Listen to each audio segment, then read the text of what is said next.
Uh-oh, folks. Would you look what we have here? Would you look at what we have here? We got Sabrina Ionescu, far left. Look at those back muscles. All right, Sabrina, do your thing. We got Erin Kane. Oh, doing her Stephanie White pose. Oh, wow. Okay. Erin Kane doing the Stephanie White. Nice. We got Brianna Stewart, Stewie, as they call her. And we got Sandy Brondello. Caitlin Clark reportedly held a behind-the-scenes meeting with the New York Liberty one that could have major implications for the Indiana Fever's future.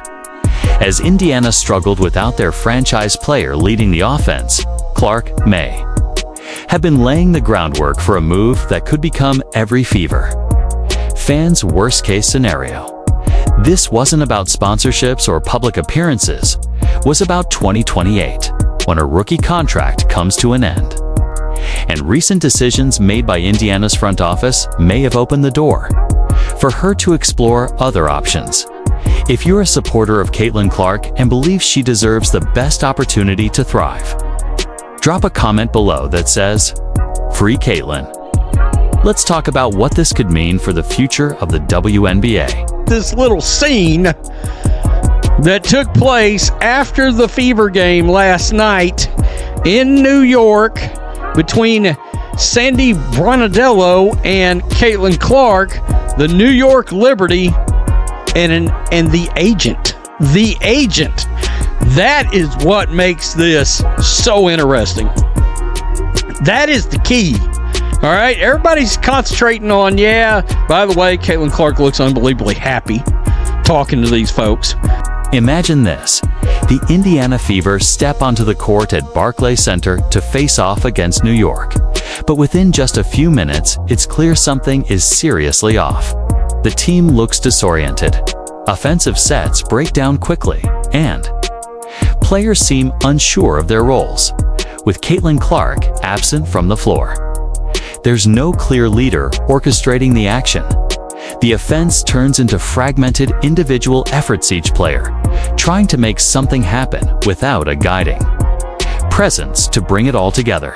Could have been more consistent, and it's just disappointing. I mean, that wasn't us. That's not how we play, and that's not our identity. But I just think, again, it's about us and stacking days. So, I mean, we see them again after All-Star, so we just got to go back to the drawing boards and just, make the adjustments and just be better.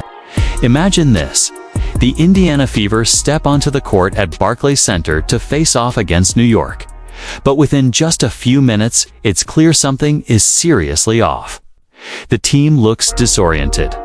Offensive sets break down quickly, and players seem unsure of their roles, with Caitlin Clark absent from the floor. There's no clear leader orchestrating the action.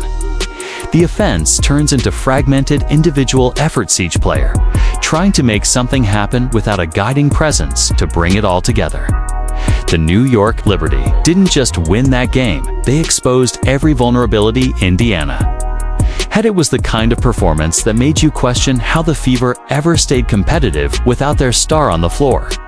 New York lit it up from beyond the arc, hitting nearly 52% of their three-point attempts, while Indiana struggled to connect on just 25%. That's not simply an off night, it's what happens when there's no one on the floor to generate quality shots or disrupt a defense. The scoreboard read 98-77 by the final buzzer.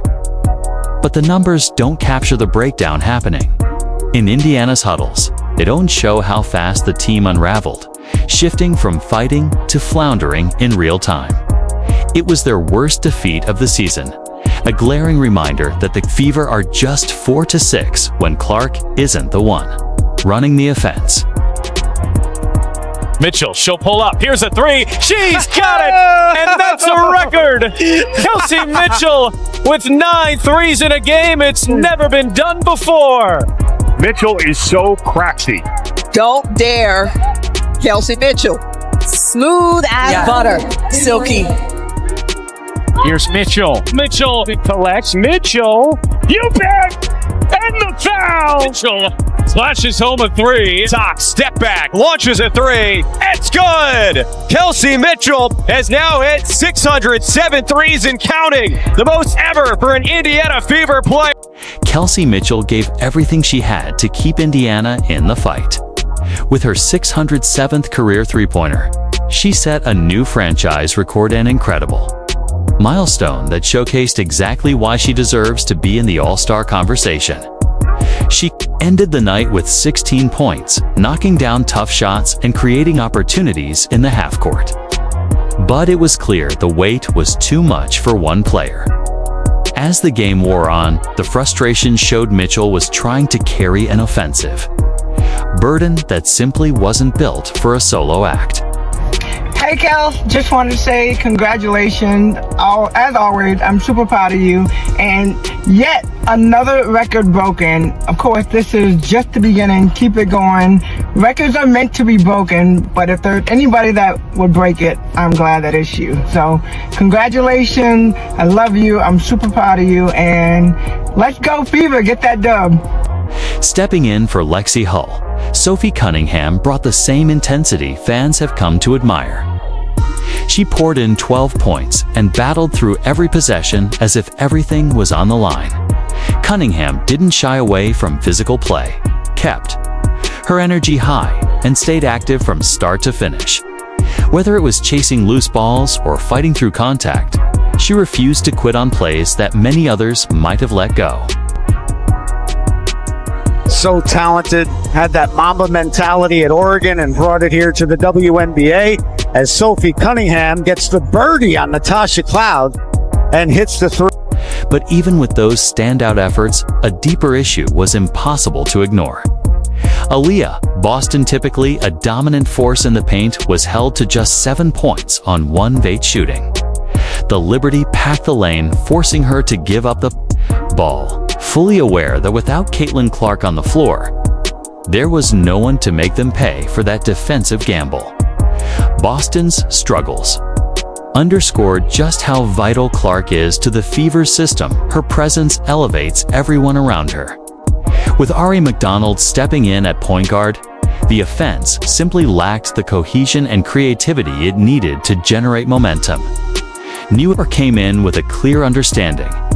This Indiana team, without Clark orchestrating from the backcourt, lacked a true identity, and it showed. This wasn't just a bad game, it was a complete unraveling, one that might have Caitlin Clark seriously questioning whether the organization is capable of building a championship-caliber team around her. Without their star, the Fever looked like an entirely different team, and not in a way that inspires much confidence about what's ahead. Yeah, I thought it started with us just being really soft. They didn't feel us. They're an outstanding offensive team. They're obviously an outstanding defensive team too. And we didn't disrupt at all. They didn't feel us. There was no resistance. We weren't in passing lanes. We let them pass the ball and move wherever they wanted to. So it's outside of just execution of schemes, it's having a little bit more fight and resistance on the defensive end. This is where Indiana's situation shifts from concerning to potentially disastrous.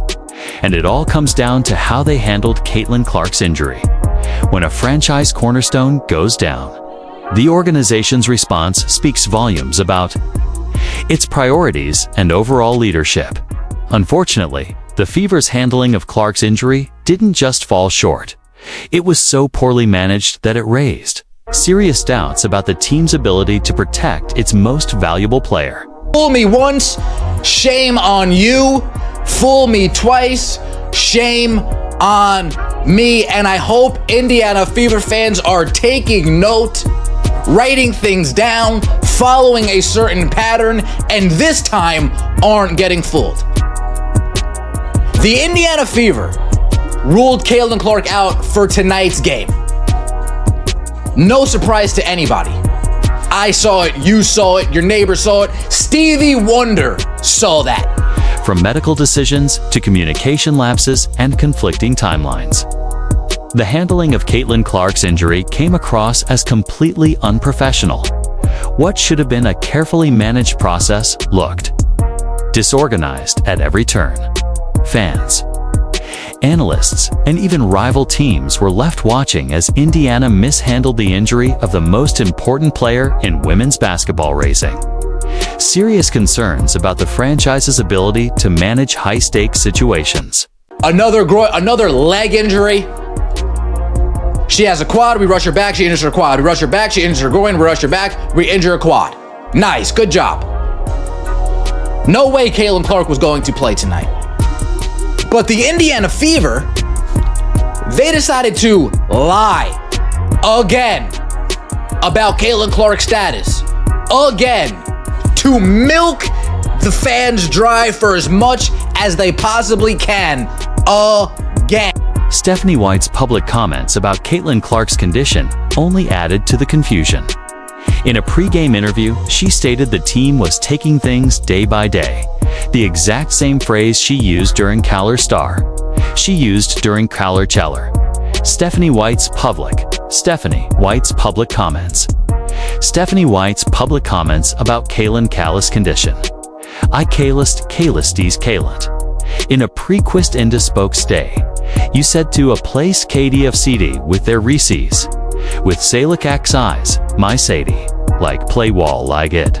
With say set cases, but with the Salic it's a riot side. Cut by you so it's in a kick I say get. It's a sit, kick it to a tickler, it's sick it, get up gaga, I just it's up like it's dip with I to bit the titiquitist, get it the week of be take the week entities, the face set it to the foot, get the best bit, it's bait and it's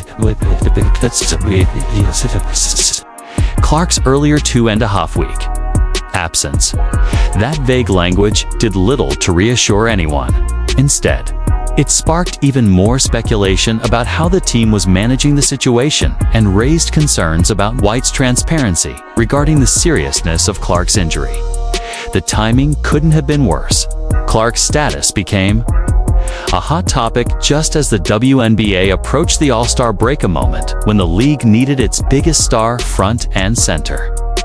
But instead of offering clear recovery timelines, Indiana delivered a string of unclear updates that left fans, media, and sponsors in the dark. This is not how you manage a generational talent, especially one who draws millions of viewers and puts your franchise on the national stage. The Indiana Fever, you're on notice. You're on notice. You better recognize what you've got going on, the asset in front of you, and you do whatever you have to do to correct what is happening. But the mishandling of Clark's injury was only a symptom of a much larger issue, one rooted in philosophy and system fit. Clark excels in an up-tempo, fast-paced style of play. She can push the pace, exploit mismatches, and keep defenses. On their heels, her biggest weapon isn't just her scoring hits, her ability to ignite the break, create transition opportunities before defenses get set, and use her elite basketball IQ to deliver pinpoint passes to teammates in scoring position. If Stephanie White believes that this team is better with Ari McDonald in, blah, blah, blah, if she shares the same views as Carolyn Peck, you fire her on the spot. I don't care if she is an Indiana Fever alum. You fire her on the spot. And anybody else in the organization that shares that same belief set. I mean, these Stephanie White truthers, no surprise, she checks boxes, and they're the old WNBA fandom that thinks Stephanie White's getting a raw deal right now. It's so obvious she don't know what she's doing. She don't know what she's doing with this kind of talent. The real issue runs deeper than injury mismanagement. It's a fundamental mismatch in playing philosophy. Caitlin Clark thrives in a high-octane, fast-paced offense where she can push the tempo, force defensive breakdowns, and use her elite court vision to create easy opportunities for teammates. But instead, the coaching staff has repeatedly tried to fit her into a slow, structured system that stifles what makes her truly special. They're asking her to walk the ball up, run deliberate half-court sets, and play at a tempo that strips away her biggest advantages. It's like owning a Ferrari and choosing to drive it only in school zones. You're wasting the very thing that makes it valuable. Clark's strengths are instinctive playmaking, sharp passing, and basketball IQ are all amplified when she's allowed to play in transition. Slow the game down, and you're not just reducing her scoring, you're diminishing her influence on every possession. This disconnect in style has led to more than just tactical issues. It's created real frustration. Clark knows what she can do when the system works in her favor. She sees just how much the team falters when she's held back by a scheme that doesn't suit her skill set. Over time, these choices, from poorly communicated injury updates to a deliberate slowdown in pace, have added up. Rather than empowering their superstar, the front office and coaching decisions have unintentionally driven her to question whether Indiana is the right environment for long-term success. The result? Perfect storm of dissatisfaction and the growing possibility that Clark could look elsewhere to reach her full potential. We got Sabrina, we got the agent, we got Stewie, we got Caitlin Clark looking like I ain't seen her this happy all year. Right here. I ain't seen her. And look at Sandy. Sandy's grinning with her hand on Caitlin's shoulder. I mean, now we arrive at the moment that has Indiana fans deeply concerned and New York fans already picturing another championship banner. A photo circulating on social media quickly went viral, capturing something no one saw coming: Caitlin Clark, alongside her agent, Aaron Kane, engaged in what appeared to be a serious and focused conversation with members of the New York Liberty organization. And I saw some people say, well, maybe they're talking All-Star game. Why is her agent there? That is the key. All right, that's the key. Her agent's involved? Some representative is involved? That's what you... they're talking strategy. How many strategy conversations have agents involved in them? Seriously. This wasn't just a casual chat at a league event. It appeared to be a calculated, strategic conversation about Caitlin Clark's future beyond her rookie contract. The viral photo included Liberty head coach Sandy Brondello and WNBA stars Breanna Stewart and Sabrina Ionescu. But what truly raised eyebrows was the presence of Clark's agent, Aaron Kane. When an agent is involved in a conversation with another team's coaching staff and marquee players, it's no longer just about pleasantries or post-game smiles. That's business. Kane's involvement signals that this discussion likely went deeper than friendly banter hinted at long-term possibilities and concrete planning. You don't bring your agent to a casual meet unless you're seriously exploring future opportunities. Caitlin Clark, just magically finding her way in New York one day. She doesn't like how things are going. The Fever continued to just act foolish. They don't realize what they have. I'm telling you, New York will realize what they got. New York will realize what they got with Caitlin Clark. And I know Aaron Kane probably understands that too. She might not be a good agent, but sometimes common sense is that blatant, where it doesn't matter how bad your agent is. Oh, well, you're in New York, Nike. The timing of this meeting speaks volumes about Clark's current outlook. It took place shortly after another disappointing misstep by Indiana's front office and visible tension with the coaching staff. After watching her team collapse in her absence and witnessing how poorly her injury was managed, Clark found herself in talks with members of what many consider the most well-run organization in the WNBA. The New York Liberty embody everything Indiana currently lacks when it comes to building around star-caliber talent. Their front office has a proven track record for assembling competitive, well-balanced rosters. With elite players like Breanna Stewart and Sabrina Ionescu already leading the charge and a deep bench, including Maureen Johannes and former MVP Jonquel Jones, set to return, they've established a championship-caliber culture. Coach Sandy Brondello has publicly praised Clark in the past, offering a level of coaching validation that Clark hasn't consistently received in Indiana. On top of that, New York's up-tempo, free-flowing offensive system is practically tailor-made for a dynamic playmaker like Clark, emphasizing speed, creativity, and allowing their stars to shine in systems designed for their strengths. That's cool. A meet and greet at the edge. Oh yeah, a lot of opportunities in New York, folks. A lot of opportunities in New York. The fact her agent's back there, I'm not sure if she represents Breanna Stewart as well, or Sabrina Ionescu as well. I don't think so. Or Sandy, I don't think so.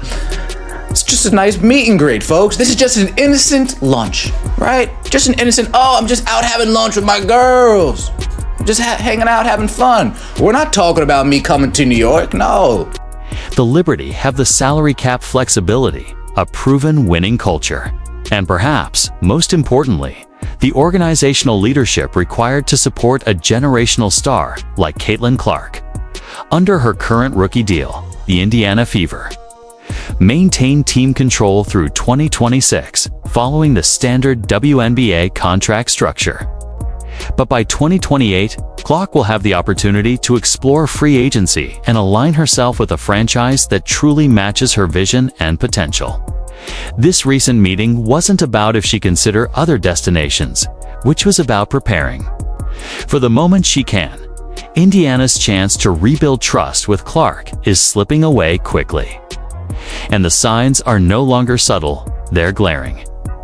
The Fever's recent decisions continue to signal instability, while New York quietly sets the stage for a potential future that includes Clark at the center of a championship-caliber roster.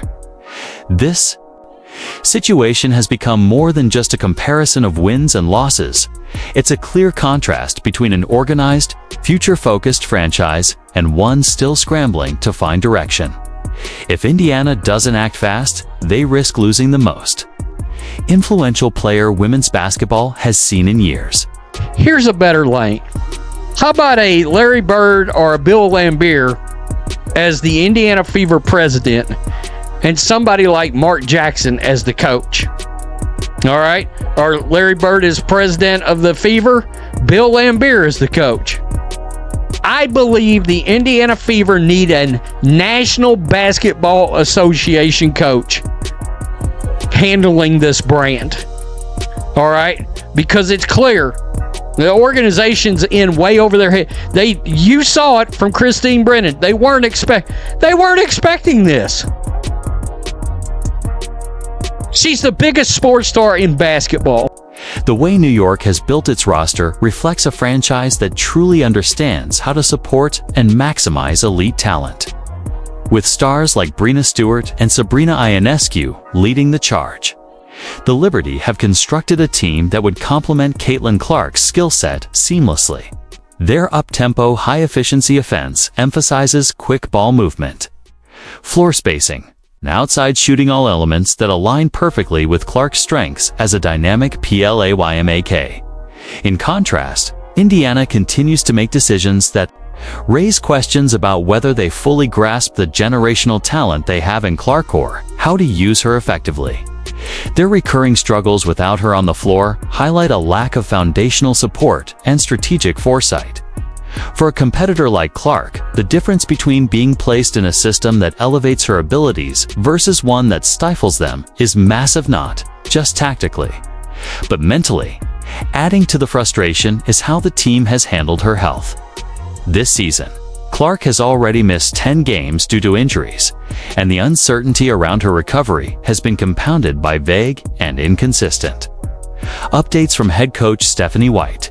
These missteps only further the narrative that Indiana may not be the best long-term fit for Clark's growth or success. Whatever Clark wants, Clark will get when it comes to New York. Maybe not in Indiana with Kelly and Amber and Stephanie, but in New York, I guarantee you if they were to ask Sandy Brundell that question, the answers might have been different. They would have championed Caitlin Clark without feeling the need to throw everybody else's name in the mix.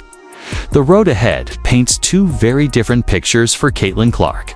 One path risks squandering her prime years amid Indiana's ongoing struggles and mismanagement. The other offers the opportunity to thrive as the cornerstone of a potential dynasty in New York. With a proven culture of winning, a front office that knows how to build around star talent, and a system perfectly tailored to elevate Clark's unique strengths, the Liberty present a future filled with possibility. For a player of her caliber, it's becoming increasingly clear which organization is better positioned to support her long-term success.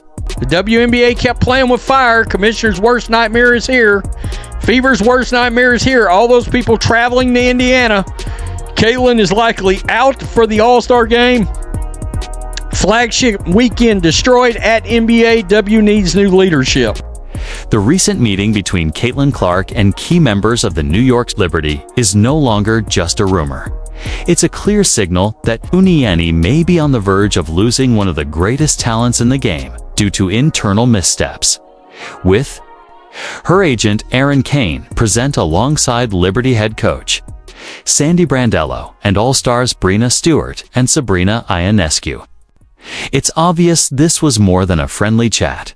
It was a serious conversation about the future. For fans of Clark, this moment is both thrilling and concerning. On one hand, the potential of her joining a franchise that knows how to win is exciting. On the other, it raises real fears that Indiana could fail to support her properly during her prime. What do you think? Should Clark stay and hope things turn around in Indiana? Or is it time she considers a move to an organization built for success? Drop your thoughts in the comments, and if you're backing Caitlin, type Free Caitlin below. Make sure to like this video, subscribe, and turn on notifications so you never miss a major update. Click the next video on your screen, and we'll see you there.